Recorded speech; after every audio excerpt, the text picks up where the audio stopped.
ने 23 दिन काम किया, तनख्वाह ली, टैक्स दिया, सेलफोन खरीदा, टैक्स दिया, रिचार्ज किया, टैक्स दिया, डेटा कनेक्शन लिया, तब टैक्स दिया, बिजली ली, फिर टैक्स दिया, घर लिया, टैक्स दिया, टीवी फ्रिज लिए, टैक्स दिया, कार ली, टैक्स दिया, पेट्रोल लिया, फिर टैक्स दिया, सर्विस करवाई तो टैक्स दिया, रोड पर चली, फिर टैक्स दिया, टूल प्लाजे पर दोबारा टैक्स दिया, लाइसेंस बनवाया, टैक्स दिया, गलती की तो टैक्स दिया, रेस्टोरेंट में खाना खाया तो टैक्स दिया, पार्किंग पर टैक्स दिया, पानी लिया इस पर टैक्स दिया, राशन खरीदा इस पर भी टैक्स दिया, कपड़े जूते किताबें ली उन पर भी टैक्स दिया, टॉयलेट गई इस पर भी टैक्स दिया, दवाई ली तो भी टैक्स दिया, गैस ली, टैक्स दिया, सैकड़ों और चीजें ली और फिर टैक्स दिया, कहीं फीस दी तो कहीं बिल, कहीं किराया, कहीं जुर्माने तो कहीं रिश्वत के नाम पर पैसे देने ही पड़े। इस सब ड्रामे के बाद अगर गलती से सेविंग्स की मद में कुछ बचा लिया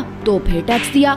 सारी उम्र मेहनत से काम करने के बाद कोई सोशल सिक्योरिटी नहीं, कोई पेंशन नहीं, सिर्फ 5 साल के लिए एमए नहीं एमपीए बन जाते तो मजे थे। कोई मेडिकल इंश्योरेंस नहीं, बच्चों के लिए म्यारी स्कूल्स नहीं, पब्लिक ट्रांसपोर्ट नहीं, सड़कें खराब, स्ट्रीट लाइट्स खराब, हवा खराब, पानी खराब, फल और सब्जियां जहरीली, अस्पताल महंगे, बल्कि हर साल महंगाई में इजाफा, बेतहाशा खर्चे, इसके बाद हर जगह लंबी लाइनें। आखिर सारा पैसा कहाँ गया? करप्शन में, इलेक्शन में, अमीरों को हासिल मराद में, अमीरों के फर्जी दिवालिया होकर कर्जे माफ करवाने में, स्विस बैंक्स में, लीडर्स के बंगले और कार्स में, अवाम को सब्ज बाग दिखाने में और पनामा के हंगामे में। अब किसको चोर कहें? आखिर कब तक इस मुल्क के मजलूम अवाम जानवरों से भी बदतर जिंदगी गुजारते रहेंगे?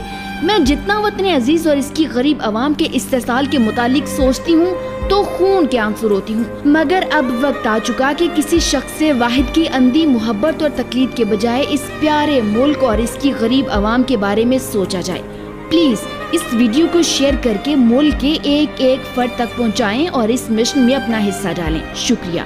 पाकिस्तान जिंदाबाद, गरीब पाकिस्तानी अवाम पाइंदाबाद।